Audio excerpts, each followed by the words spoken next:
Originally I wanted to get some naphthyl yellow S to make precipitates of the alkaloids, but for some reason the chemical house that I ordered from, they weren't able to supply the product. They simply didn't have it, and then it took like a month for them to even update me, and I just canceled the order. So what I'll be doing now, rather than using the naphthyl yellow S, I'll be making Hager's test. It's basically a saturated water solution of picric acid, and I'm not a chemistry channel, so you should search the other YouTube channels. There's quite a few that show you how to make it and the chemical process that happens. So basically I'm only going to make around 2 grams, since that's more than enough for my purposes. Be aware that you should use only plastics and glass when handling the picric acid, since it'll form metal salts, metal picrates, which are energetic, and it carries some risk, so be aware of that. This was a very common testing reagent or testing salt before these testing machines were more readily available. You would precipitate out a picrate, and then you would test via the melting point. The alkaloid picrates are not dangerous, whereas metal picrates do carry some risk if not handled properly. And you also don't want dry picric acid. In my case, I'm only making a small amount, and it'll be in a completely diluted solution. It'll be in 200 milliliters of water for 2 grams of the picric acid. And yeah, here I separated out a recrystallized salicylic acid, just over 2 grams, since it's probably a little bit wet. And for the 2 grams of salicylic acid, following the recipe on a paper that I found on Science Madness, I would use approximately 8 milliliters of concentrated sulfuric acid. Here I have 26 milliliters of the 30%. And now I'll just boil this down, and it'll concentrate to around a 94% concentration. And I added a few broken test tube glasses and a glass bead so that it doesn't bulk too much.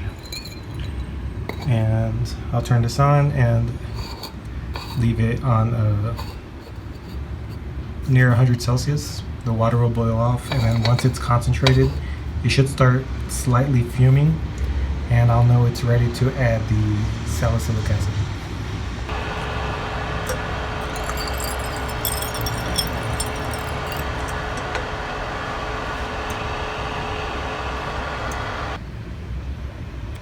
Alright, so this is the second attempt that I did at making picric acid for the Hager reagent, and I can still see some salicylic acid sublimed or sublimation, and that's fine.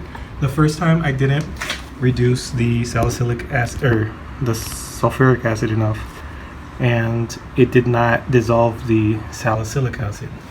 This time I did an oil bath, and I put it at 140 until it started fuming, the sulfuric acid, and I didn't let it cool down just a bit. I just dumped the salicylic acid in, and there was a lot of smoking, but I think it was sublimation of the salicylic acid since it was so hot. But it did work this time. It dissolved quite well. You can't see any. And the smell, obviously you shouldn't breathe it in, but it smelled like cotton candy. And I reduced the heat a bit, and I left it for 30 minutes. And then I turned off the heat and left it cooling on its own. Now it's around 80 Celsius. So now very slowly I'll be adding the nitrate source. This is potassium nitrate. And after I add it all, I'll add heating, and I'll heat it until it stops fuming. And I'll do this very slowly to use the least amount of fuming possible. This should heat up on its own, and after it's done, I'll let it cool on its own and it should precipitate directly, and I'll share the final results.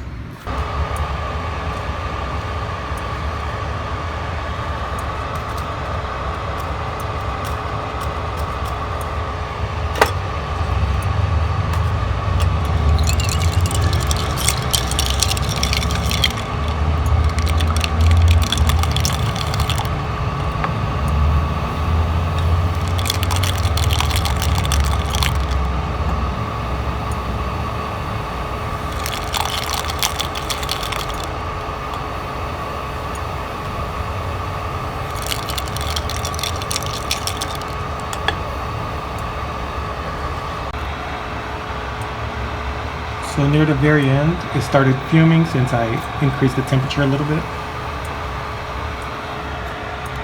You want to do this obviously in a very well ventilated area. And use protective gear. This is a tiny amount, so I'm not wearing gloves or anything since I'm careful. You would want to use gloves since this stains pretty much everything.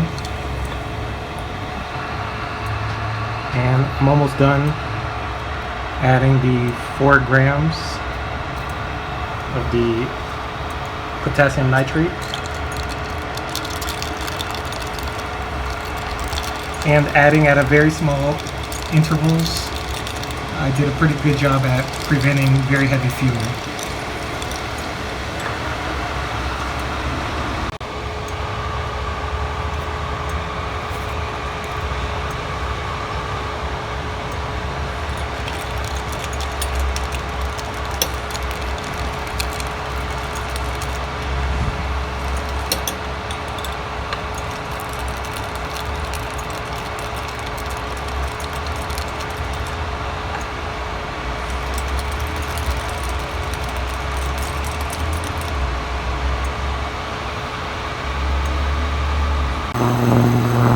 So here I increased to 140 Celsius for a brief moment, just to see if it fumes.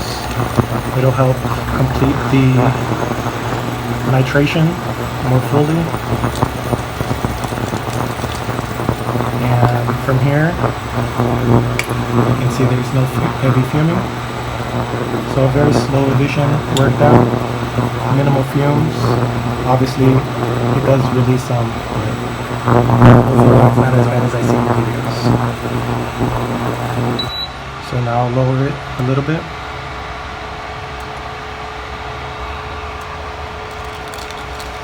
And from here, I'll leave it in this oil bath and let it cool on its own. Once it cooled a bit, I'll add cold water and from there recrystallize to purify it a bit, and we're all set.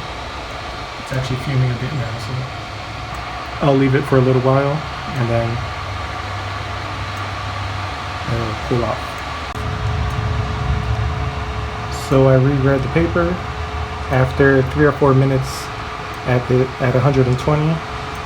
The picric has become molten, and after 3 or 4 minutes it's enough time for a good yield.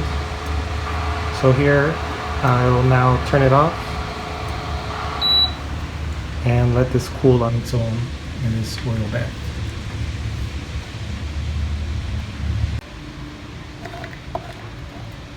So let's see if it worked out. And all looks right.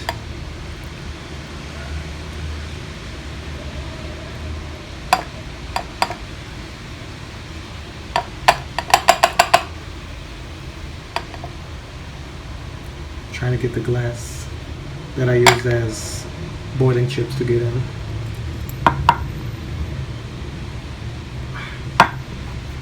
It's fine for now. I'll get my glass tongs or my glass stick and add it. So the color is a bit off since today's very cloudy, but it's a neon yellow, and I'm fairly certain everything worked out. So usually this is recrystallized using excess hot water and then adding the picric salt into the hot water and then allowing it to cool. What I'll probably do is alcohol precipitate. I'll dissolve it in high-grade alcohol and then add water until it starts precipitating. It's not the cleanest precipitate method, but it'll be clean enough for my uses. And again, you always want to keep this wet. Never allow it to dry, and don't let it get into contact with not even cements, but also not metals, to prevent metal picrics from forming. So this is still the crude picric acid. Here I'm going to filter and then cold water wash to remove the excess sulfuric acid, and I also added a small amount of hydrochloric acid to help it precipitate better. So we'll see the yield, and I'll prepare a solution, saturated solution, which will become the Hager's test reagent, which I can use to precipitate, basically. So I decanted everything, and I'll scrape it into a filter with a plastic spoon. Again, avoid metals. And I got a final yield of approximately 1.434. This is still wet, so I would guess around maybe 1.3 or 1.2 grams. I started with 2.2 grams, so the yield should have been around that amount, around 2. But I suspect my loss in yield was from pouring the salicylic acid into the boiling, not boiling, but very hot sulfuric acid. Like I mentioned, I was reducing the water content, so I added the salicylic acid directly, and it was around 120, between 120 and 140 Celsius, so it was fairly hot. And like I mentioned, and you can see in the video, part of it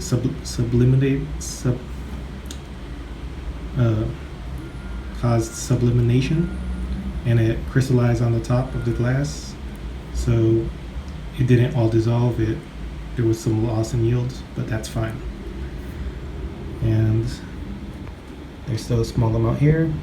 And now I'll just add this to a beaker with a minimal amount of water, make it boil, and then recrystallize once more. And this is just to remove the excess hydrochloric acids and the sulfuric acids, and it'll recrystallize. It'll be very pure, and then I'll take that amount and add it to 100 milliliters of clean filtered water, and that'll be my Hager's solution. So I'll be keeping these water solutions since I can use it when recovering my picric acid from the alkaloid precipitates. I can heat this and reduce it a bit. There may still be some picric acid here, which is minimal amount, and that's completely fine. I'll keep this sealed with a plastic top. I'll use some cling wrap and everything's dandy. And you should use gloves when handling picric acid since it stains fairly easily. It's considered toxic, but it's not as toxic as many other solvents and such. But you shouldn't handle the very concentrated acid in any case. It's fairly strong. The pKa I think is around 0.4 or 0.9. That's fairly low. And I think it's one of the strongest organic acids there are. But mineral acids like hydrochloric acid is much stronger, so yeah. So my first attempt at recrystallizing with hot water failed completely, and it just remained a clear solution. I guess it's from the solubility of the picric acid in the water. The reason that it's precipitated here is I added hydrochloric acid, and it precipitated out the picric acid again. So I'll be refiltering it. This is enough. You can see the crystals are a very pale yellow now. So I'll be filtering this off and then adding it to a solution of water so that I can use it as the Hager reagent. Since it was able to dissolve in just 30 milliliters of water, that'll be a very high concentration. I'm actually going to dilute it more, but I know there's, give or take, 1.2 grams about. So I'll just make it the 100 milliliter solution, which is the traditional Hager. No, actually, I'll do it.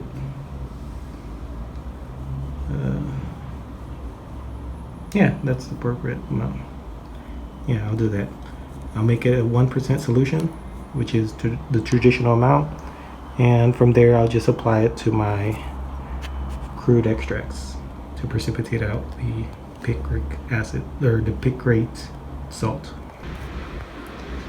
So here's going to be my first attempt at using the picric acid or the Hager reagent. I'm using 5 grams with this flesh and the spines. This is from my girdling and topping experiment. I just saved the cuttings and I'll test it on these. Here is the 1% picric acid solution. It's completely soluble or near saturation. It's completely dissolved. And it's 100 milliliters of water with the just over 1 gram picric acid. So what I'll do here is just make a simple water extraction. I'll add hot water, boil it, filter, boil again, and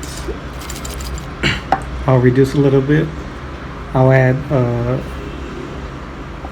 maybe a drop of an acid just to make it slightly acidic, and then I'll add the picric acid so that it precipitates out the alkaloids. So this isn't selective. It'll precipitate out the main alkaloid as well as the secondary and minor alkaloids as well.